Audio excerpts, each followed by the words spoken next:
बोल सच्चा दरबार की। मनीष अकेला रिकॉर्डिंग स्टूडियो सीतामढ़ी।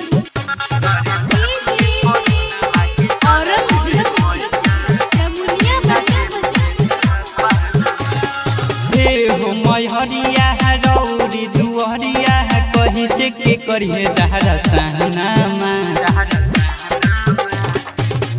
हो हरिया रौरी दुहरिया कहीं से के करिए दहरा सहनामा। अरे भापिए कोरोना के चलत है मैया पूरी ना केहू के सहपानमा। अरे भापिए कोरोना के चलत है मैया पूरी ना केहू के सहपानमा।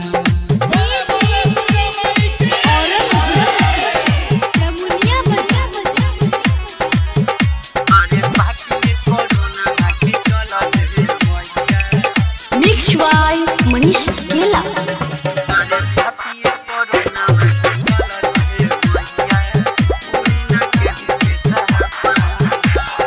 देशवा में आइल बाटे बड़ा का बीमारी कैसे के हो ही माही रो पूजाई।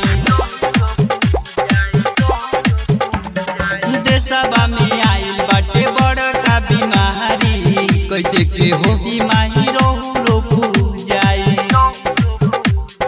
कलशा सजाही के जलवा भराही के कहीं से ले जाही के माथावा। कलशा सजाही के जलवा भराही के कहीं से ले जाही के माथावा। अरे भापिए कोरोना के चलत है मैया पूरी ना केहू के सपनामा। अरे भापिए कोरोना के चलत है मैया पूरी ना केहू के सपनामा। बोल सच्चा दरबार की।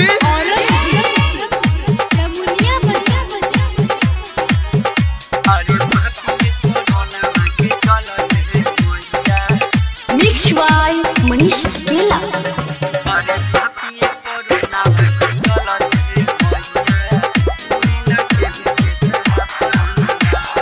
राइटर रितेश कहे सुनली पुकार जी हे माता रानी कुछ करी चमत्कार जी।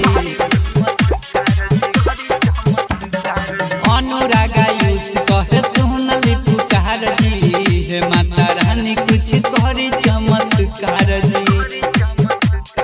रोही दीवाना करेला बिनतिया गाई के रहु रे भजनामा। रोही दीवाना करेला बिनतिया गाई के रहु रे भजनामा।